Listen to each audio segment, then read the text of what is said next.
karena apa yang ditabur orang itu juga yang akan dituainya. Firman Tuhan adalah benih. Tuhan Yesus berkata dalam suatu perumpamaan, adalah seorang penabur keluar untuk menaburkan benihnya.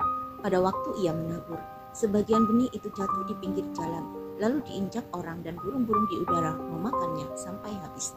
Sebagian jatuh di tanah yang berbatu-batu, dan setelah tumbuh ia menjadi kering karena tidak mendapat air.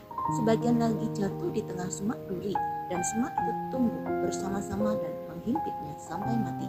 Sebagian jatuh di tanah yang baik, dan setelah tumbuh berbuah 100 kali lipat.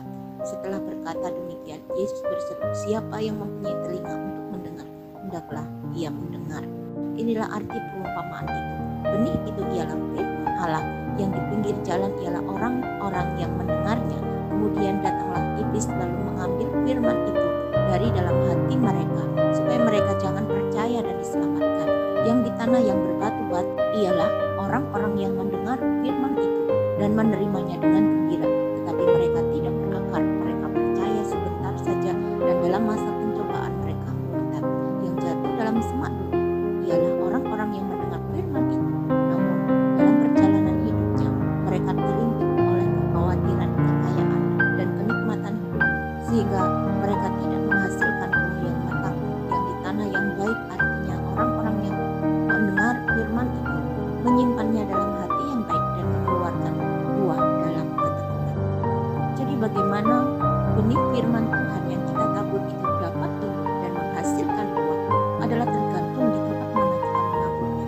Apakah di pinggir jalan, apakah di tanah yang berbatu-batu, di tengah semak duri, ataukah di tanah yang baik.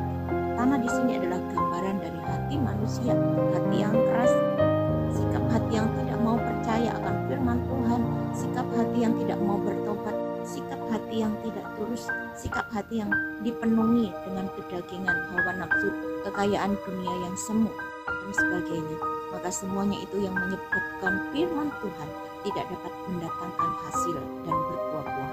Karena iblis tahu bahwa manusia tidak mungkin dapat diselamatkan tanpa firman Tuhan.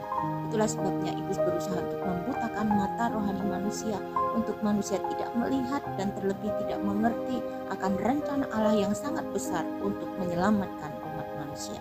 Dan iblis berusaha untuk mencengkeram manusia supaya manusia merasa bahwa dirinya itu adalah lemah, manusia berdosa yang tidak bisa berbuat apa-apa. Tapi firman Tuhan berkata kepada kita, segala perkara dapat kutanggung di dalam Dia yang memberi kekuatan kepadaku.